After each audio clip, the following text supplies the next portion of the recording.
Here we go.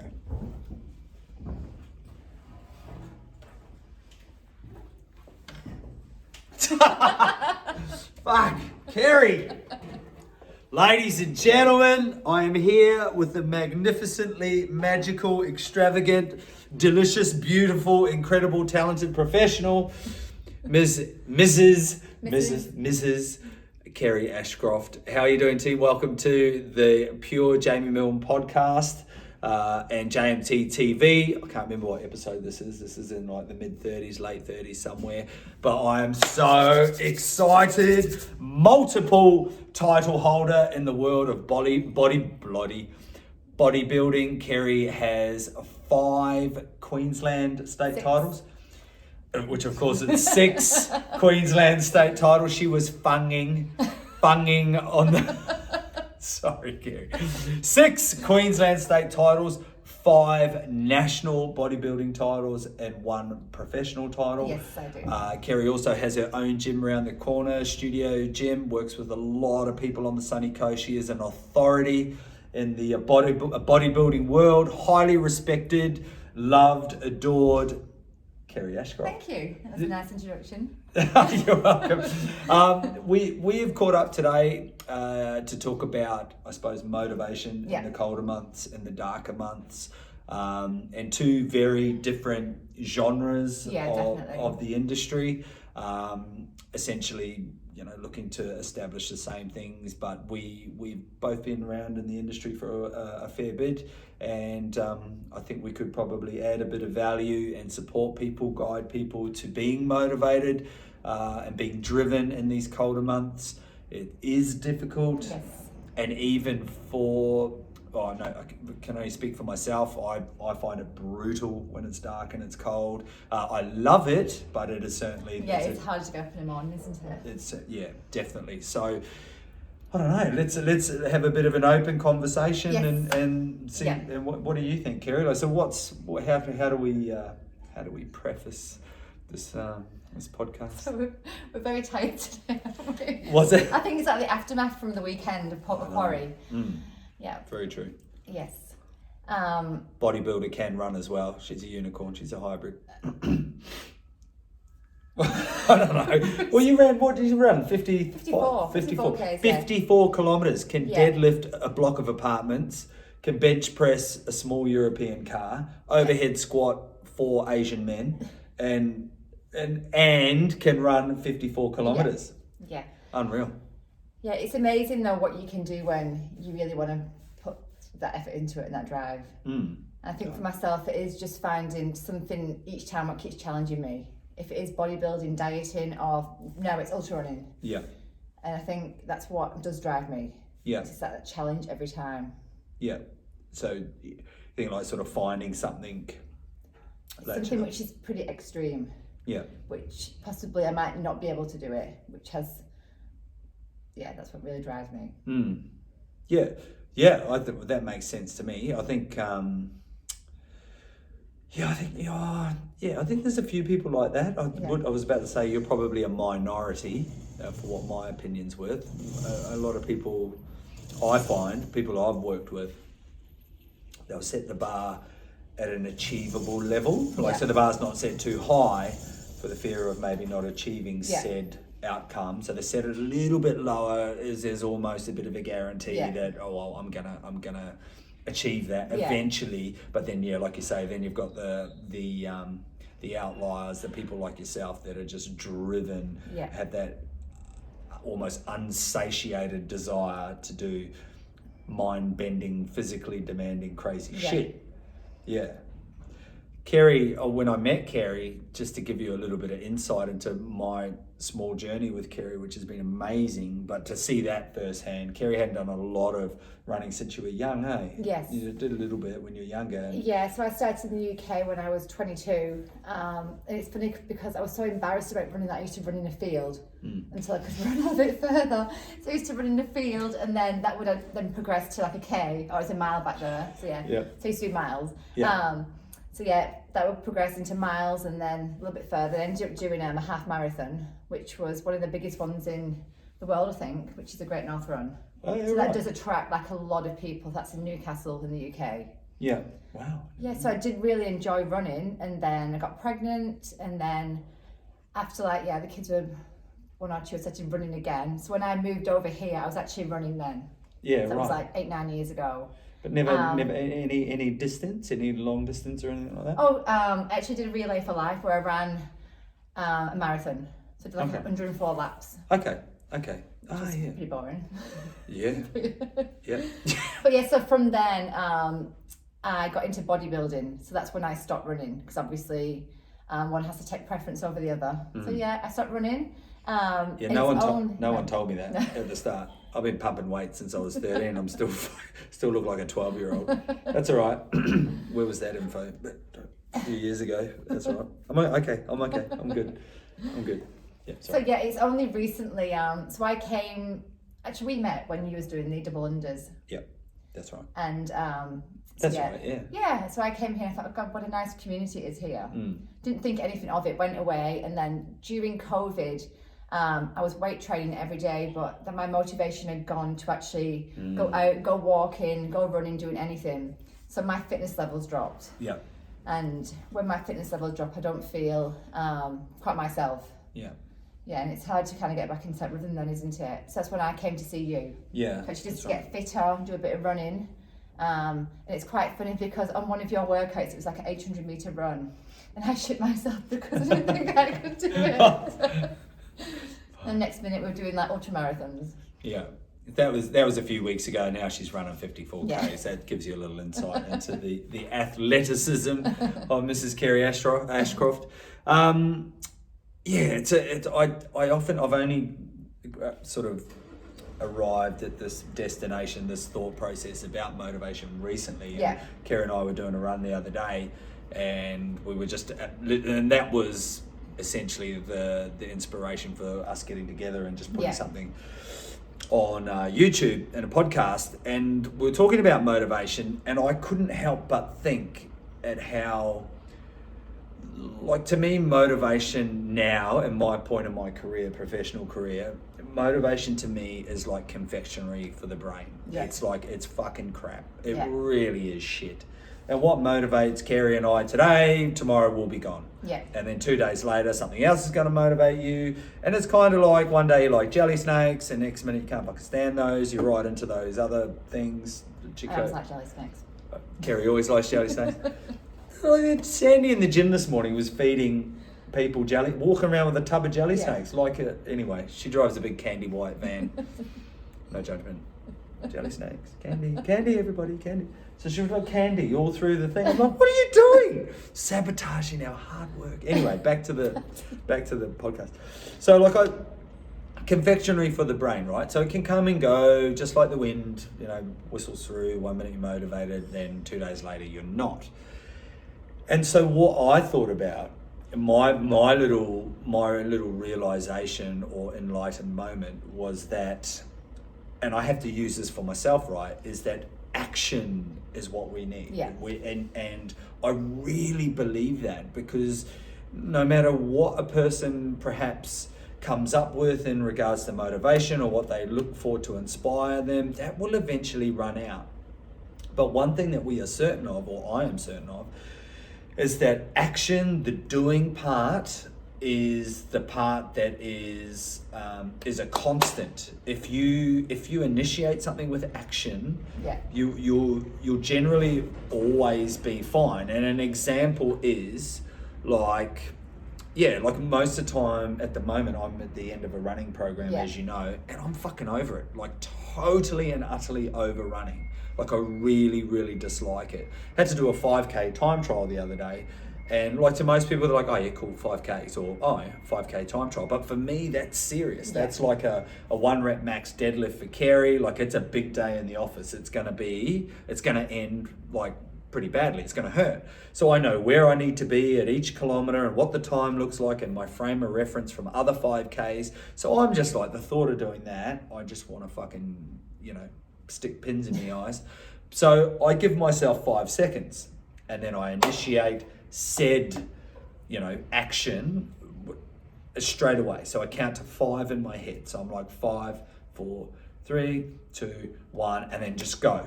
Go, go, go. And I did it Yeah. the other day. I was sitting on the rower and I sat there and I'm just like, oh, I really don't want to do this. I really don't want to do this. And then I counted 5, 4, 3, 2, 1, went for a lap around Premier Circuit Yeah. to warm up because I hated it so much, and then took off. Now, it wasn't the best result I've ever had. In fact, it was pretty average.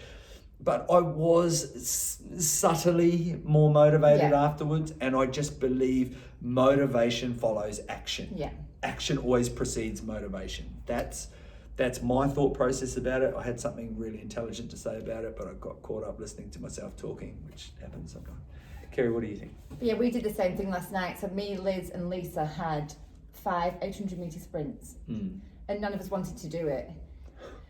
So we was all just sat there waiting, but you kind of know how you will feel after it when you do something. So yeah, we all kind of went at the same time, went together. But yeah, again, it's that action that we took to go and do it. We could have all said no and not turned up last night. Yeah. But we know like how we will feel after. And again, next week we'll do the same thing, and we know how we will feel. So it kind of like momentum starts. Yeah. And that's how it continues, isn't it? Yeah, momentum's the big one. You're trying to generate, and essentially that is what the action, then the motivation, in my opinion, you're trying to generate. You're trying to create momentum. So even if you look at old mate Newton, Newton's law, trying to sound really intelligent, sitting next to Kerry, like, yes, Newton's law states that. So Newton's law states, I could have this wrong, don't hate on me if I fuck this up, but I get the gist of it. So so mass and velocity make up momentum, right? So Kerry and I are mass. I am massive. I'm like massive. Yeah. You want a hug? I am massive. So mass and velocity makes momentum. So if an object has velocity and its mass, it's going to move that way. Like this business is mass, Kerry's business is mass. We want to create velocity. We want to get it moving. Yeah. Now, once you create enough, that fucking thing's going to have some legs of its own. But sometimes you got to get that generated, right? Yeah. Newton also states that if an object is at rest, that fucking thing's at rest. Like it's still, it's not moving. That's it. It's stuck. When an object is at rest, it is at rest. So in the darker months, in winter and shit, we do a lot of at rest. Yeah. We don't want to getting out of bed is really, really hard. I want to give one more example about my action suggestion, right? So it doesn't have to be about 5K time trials. You think about your world that you're in and your dissatisfaction and undesirability to get moving or to eat healthy. You can pattern interrupt that. You can short circuit it with action. So it doesn't need to be a 5K time trial. Here's one more example, right? So I'm in bed. Easy. So I am in bed and I have a fragile bladder. I'm like a child. So I just get a little urge to go, tinkles, to go to the toilet, and it's fucking game on. I have to go. So I'm lying in bed, but it's really cold because it's winter and it's dark. I'm under the doona up to my cheekbones, and I just sleep in my underwear. I don't sleep in pajamas or a dressing gown. I just sleep in my underwear. So I'm there and I'm really warm, but I need to go tinkles. Now I know, so I defend my sleep mercilessly. I don't want to get out of bed, but I don't want my sleep broken. Yeah. If I don't go tinkles at 8 o'clock, I'm going to be getting up at midnight or 1 o'clock to go to the bathroom, and then I'm going to get up at 3:45 in the morning, which is fucking not a very desirable outcome. So I'm like, you got to get up, but it's fucking cold. So I'm lying there having this fight, and then I pull the 5-second rule on myself. 5, 4, 3, 2, 1. Doona comes off, I spring out of bed, tinkles, back to bed, and then I get a full night's sleep. So asking yourself in that moment, what is going to take me closer to the outcome or the goal that I want, or what is going to lead me further away? Yeah. So when you count that 5 seconds, is putting the fucking Tim Tams down, putting the bad food choices down. Is that going to take you closer to what you want or further away? So it's like 5, 4, 3, 2, 1. Fuck, put them down. Then go and grab something else. Yeah. And then put that down. Go back to the Tim Tams. No. I did the same thing last night in the shower. Whoa. No, trying to get into the shower. Oh, because it's cold. It's freezing, yeah. Did you count to 5? No, it was 10 minutes. But right. I still got to the end. Hold on. It was freezing last night. 2, 3, 10 minutes. 5 second rule. It's funny when you talk about motivation, though. You're blowing that out. 10 minutes too long. I I think like surrounding yourself with motivated people is a big, massive driver. But even like my clients, they say like they can feel my motivation at the moment because I'm doing this elephant trail run, or like I'm really just enjoying my training too. So when they come in, they can feel my energy. So when they leave, they absorb that. So they have a good session, and they might go home and that kind of rolls on. They might go to work, colleagues, and then will that kind of roll on as well. But it's like when we come here in the morning, everyone's motivated. Are we all in that same environment where people are getting PBs, people running a little bit faster? It does actually motivate you as well. That's right, yeah.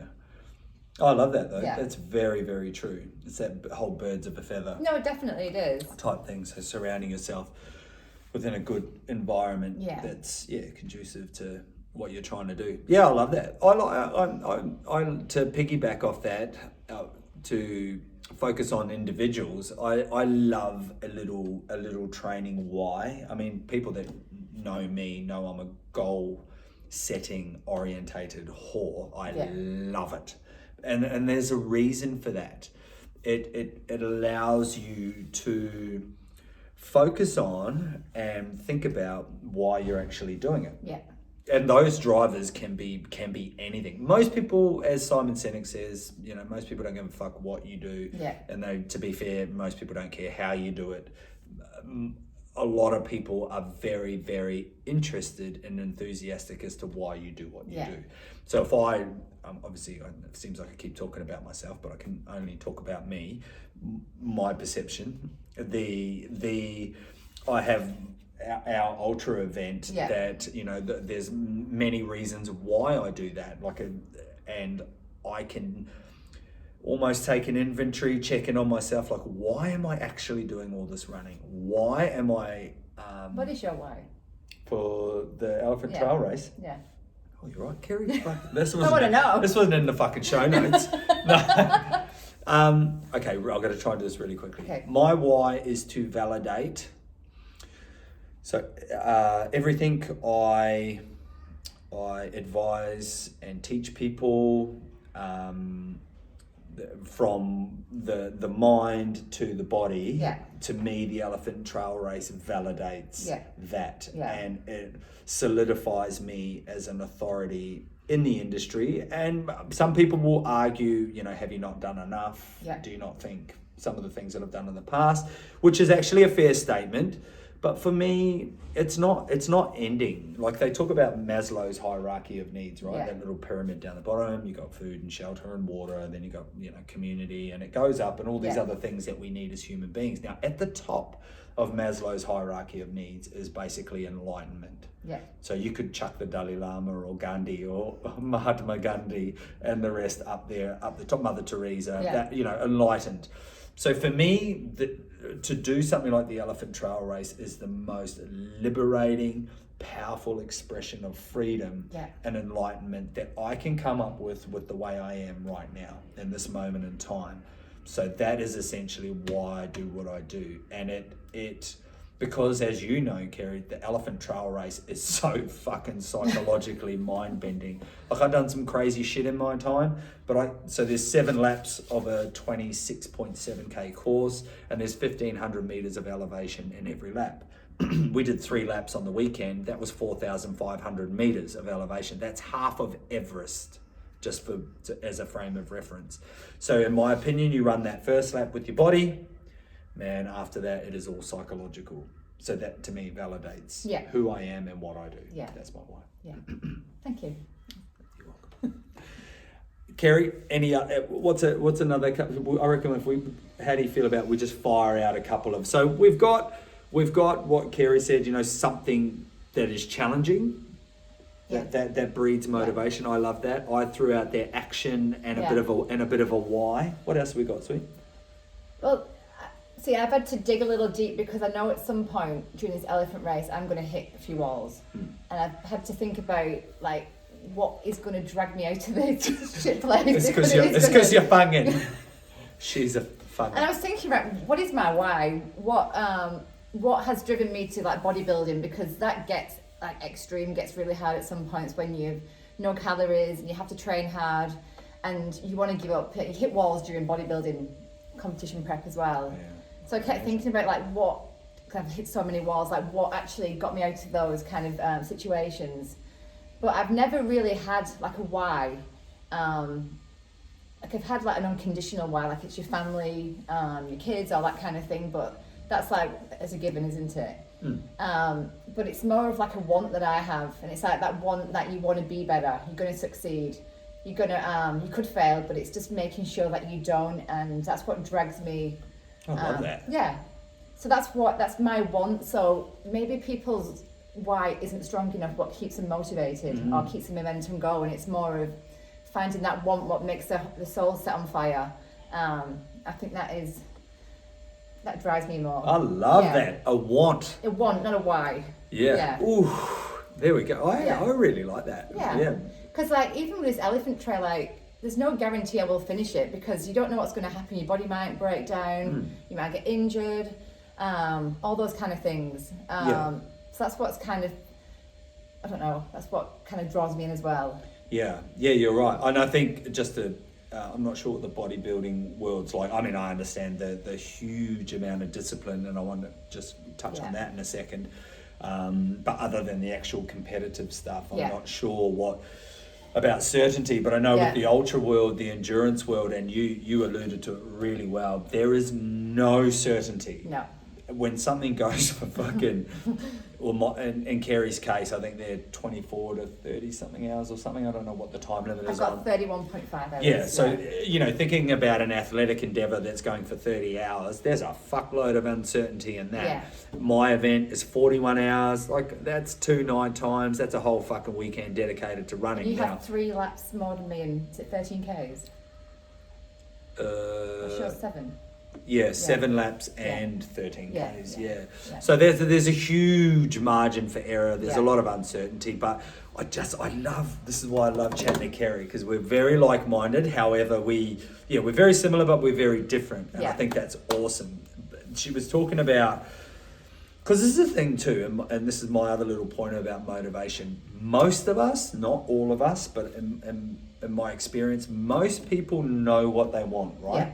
So people will come in to see Miss Kerry and they'll be like, oh, I want to, maybe a bodybuilding comp, maybe body sculpting. I want to look this way, deadlift this much. Most people will generally know where they want to go. Some people will tell you what they don't want. I just don't want to be this weight anymore. I just don't want to. So, but once you fuck off the don'ts and you actually focus on, well, what the fuck do you want?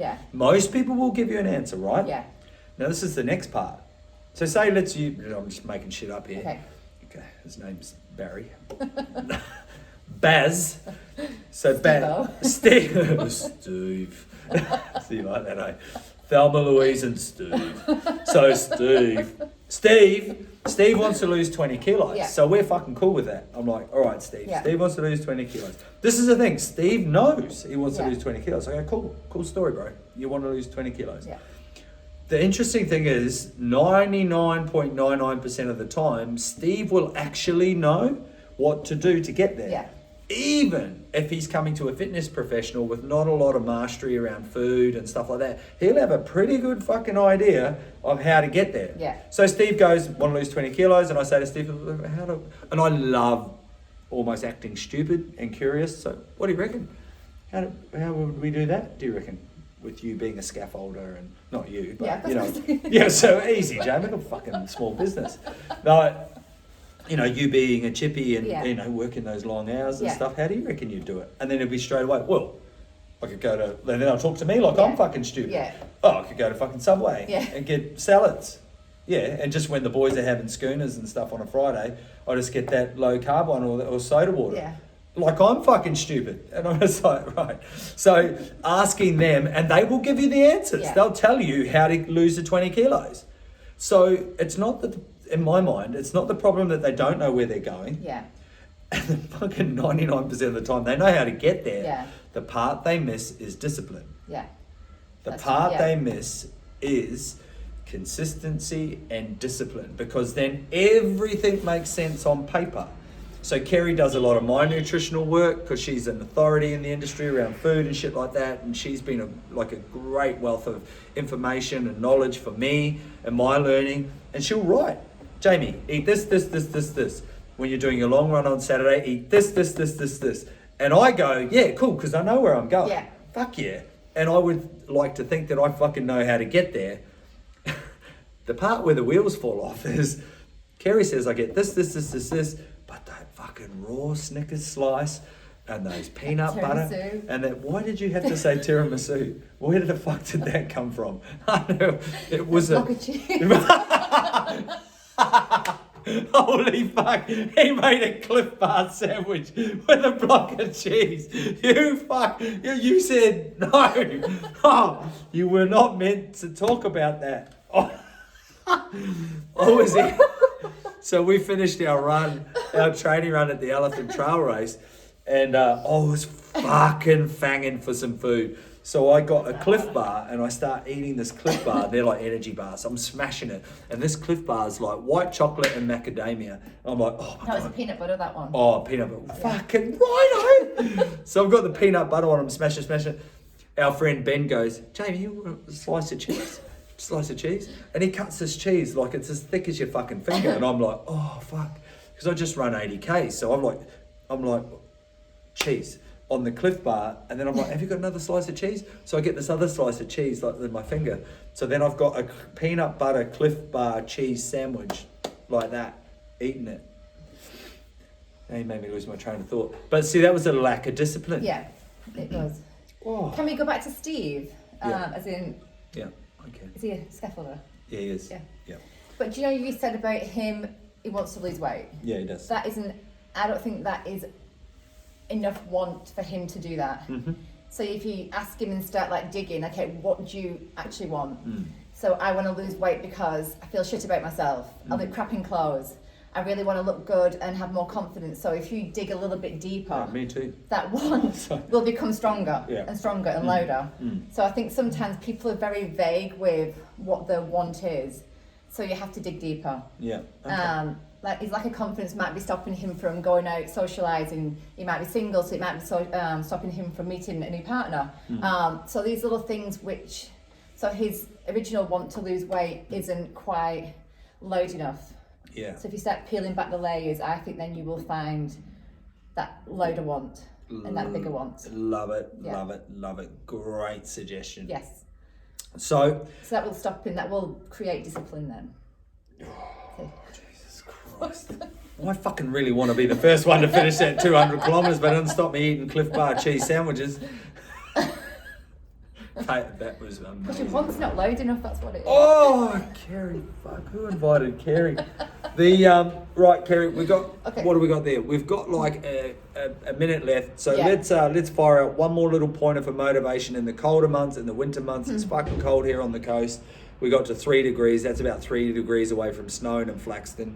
So, one more, just a short, sharp one. Ooh, yeah, like that. You like how I did that? Yeah. Maybe buy some new JMT apparel. Keep you nice and warm in the morning. That was sneaky beanie. Actually sold one today. Did you? Yeah, she's paying it off $2 a week over the next 10 weeks, $20 a beanie. I did. That's a good one. Like, but I mean, we always know that we're going to get warmer quite soon, aren't we? If we're going to do a workout, you won't be cold forever. No, that's what you cold fucking killer you are. Savage. One more from me. I think.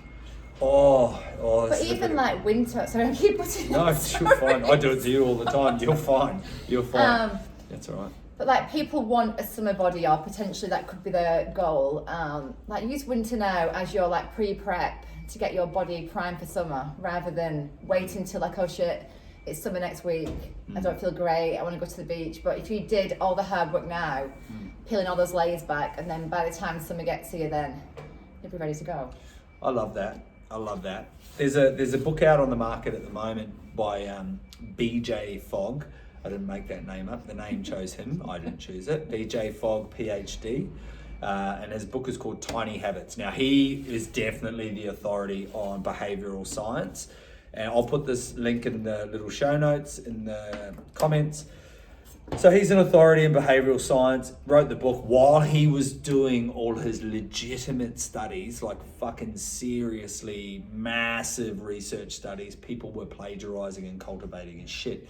It is documented that James Clear of Atomic Habits fucking schnaveled some of the details before it was released. Anyway, BJ Fogg's the man. So he releases a book, Tiny Habits. Now he goes on about, and this is, I'm going to do this really quickly. I'll put the link in there. I suggest you buy the book for those people that just can't break the bad habits. Yeah.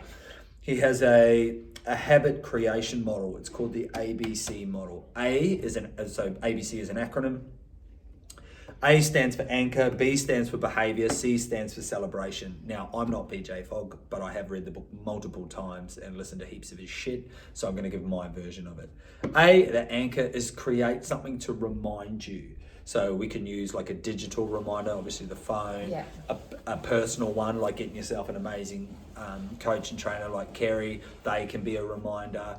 Something that is going to, an anchor can be known as a trigger, right? Yeah. Another way is, your alarm, your phone, and your workout gear out on the kitchen table, not in your room. Yeah. So that is the anchor. That's the trigger. So you're lying in bed, need tinkles, doona up to your cheekbones, don't want to get out of bed. 5, 4, 3, before you finish your 5-second count, the alarm goes off. You get out there, your workout gear is already there because you put it there the night before. That's an example of anchors or triggers. The next part is the behavior. Yeah. So what is the behavior that's going to take Steve, closer to losing the 20 kilos or bring him further away? Well, the behavior is get the fuck out of bed, grab your shit, get in the car and go to the gym. Okay, that's the behavior. Go and get your training done, go for a run, whatever. So we've got the anchor as a trigger, clothes, phone, out in the kitchen. The behavior is getting up and you're going to the gym, so you do said actions that are going to take you closer to that good habit. The last one, which is C, which is interesting, and there's a massive part on this in the book. C stands for celebration. So we love celebrating, which is why big organizations love the fucking high fives and the group hugs and the celebration and all that shit. But it's got to be, BJ Fogg talks about the massive studies on when the celebration happens. So saying to Kerry, if you keep up your running for ages and are amazing, I'm going to give you a $50 voucher towards some Lorna Jane Kerry apparel, whatever, you know what I mean? Like having it at the carrot dangled on the stick too far away is not going to work. The celebration needs to happen straight away. So he talks about, some people they'll go like a pat on their own back, or they'll go like or a fist pump, or fucking, I'm just throwing shit out there. But there needs to be a celebration immediately after said behavior. So if we use Steve as an example, he might have a lovely cookies and cream fucking protein shake or protein bar immediately after his workout, and that's his little celebration. Well done, Steve. You've done so fucking well. Peanut butter Cliff Bar sandwich. So that's the ABC model. I recommend getting the book. Cool story, bro. Kerry, any final words? No, I don't think so. No. I'm blank. Sorry, it's been a long week. There were 2 ultra runners and a bodybuilder. They went running on the weekend. Fucking. We did our best, team. Look, and I just thank you for giving up your time. I know you're a super busy human being, and I appreciate your time. We've waffled on for 33 minutes. I think there's been a lot of value there. I love the want side of things. I love the focusing on something that you can get after that challenges you. Remember, complacency and comfort will fucking kill you eventually. So take Kerry's advice and get the fuck out of the zone of comfort. Find something that will truly challenge you. Lazarus Lake from the Barkley Marathons is famous for his statement, it's only a challenge if it's a challenge. Yeah. Couldn't agree more. Don't set the bar too fucking low because you'll nail it. Get it up there. And especially in winter, I'm going to put... set it really high. I agree. Yeah. I'm going to put Kerry's contact details and social media stuff in the post, the content below. So if you want to work with an amazing fitness professional who's just a fucking legend and a brilliant human being, then do that. As I said, I go to Kerry for my nutritional help and probably in the best shape nutritionally that I've ever been, I think, at the moment. So running really well. When you have discipline. Just my discipline sometimes lacks. But that's okay, because my want's not fucking big enough, apparently. I want another peanut butter Cliff Bar cheese sandwich. That one's big Yeah. enough. So, steak sandwich with fucking cheese like that. Thank you for listening, team. We love it. We appreciate your time. Go well this winter. If you have any questions, please reach out. Yeah, thank you. How good was that, Miss Carrie? You! We be fanging. We're fanging. Oh, give him a hug.